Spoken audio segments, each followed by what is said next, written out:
जय श्री राधे। पूज्य श्री सद्गुरुदेव भगवान के चरणों में प्रणाम। पूज्य श्री भाई जी कहते हैं, मृत्यु के समय क्या करें। मृत्यु के समय सबसे बड़ी सेवा है किसी भी उपाय से मरणासन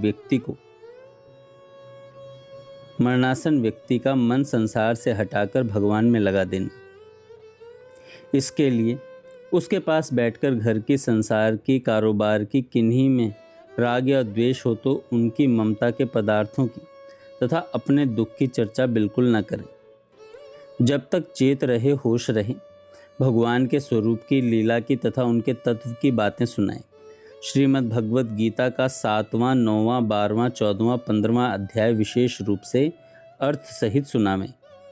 भागवत जी के 11 स्कंद, योग वशिष्ठ का वैराग्य प्रकरण, उपनिषदों के चुने हुए स्थलों का अर्थ सुनावें। इनमें से रोगी की रुचि का ध्यान रखकर उसी को सुनावें।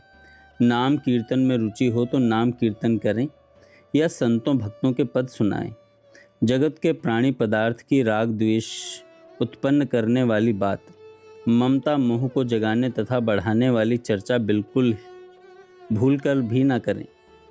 रोगी भगवान के साकार रूप का प्रेमी हो तो उसको अपने इष्ट भगवान विष्णु, राम, कृष्ण, शिव, दुर्गा, गणेश, किसी भी भगवद रूप का मनोहर चित्र सतत दिखाता रहे। निराकार निर्गुण का उपासक हो तो उसे आत्मा या ब्रह्म के सच्चिदानंद अद्वैत तत्व की चर्चा सुनाएं। उस स्थान को पवित्र धूप, धुएं, कपूर से सुगंधित रखें। कपूर या घृत के दीपक की शीतल परम उज्ज्वल ज्योति उसे दिखावें। समर्थ हो, रुचि हो तो उसके द्वारा उसके इष्ट भगवत स्वरूप की मूर्ति का पूजन करवाएं। कोई भी अपवित्र वस्तु या दवा उसे न दें। चिकित्सकों की राय हो तो भी उसे शराब, नशीली,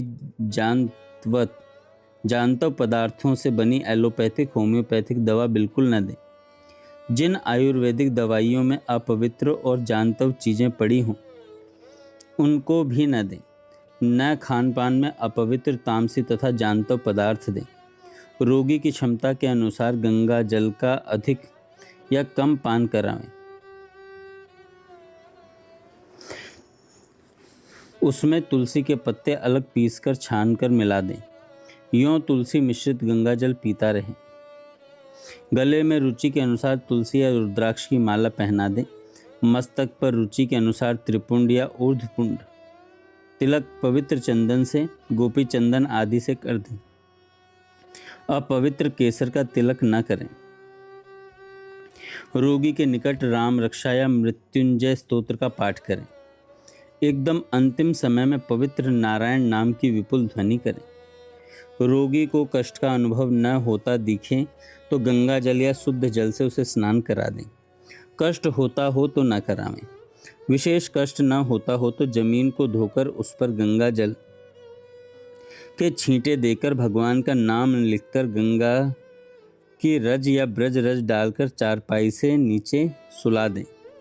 मृत्यु के समय, मृत्यु के बाद भी नारायण नाम की या अपने इष्ट भगवान नाम की तुमुल ध्वनि करें। जब तक उसकी अर्थी चली न जाए तब तक यथाशक्य कोई घरवाले रोवे नहीं। उसके शव को दक्षिण की ओर पैर करके सुला दें। तदनंतर शुद्ध जल से स्नान करवाकर, नवीन धुला हुआ वस्त्र पहनाकर अपने जाति प्रथा के अनुसार शव यात्रा में ले जाएं। पर पिंडदान आदि का कार्य जानकार विद्वान के द्वारा अवश्य कराया जाए। शमशान में भी पिंडदान तथा अग्नि संस्कार का कार्य शास्त्र विधि के अनुसार किया जाए। रास्ते भर भगवान नाम की ध्वनि, राम नाम सत्य है, हरि बोल, नारायण नारायण की ध्वनि होती रहे। शमशान में भी भगवत चर्चा ही हो। जय श्री राधे।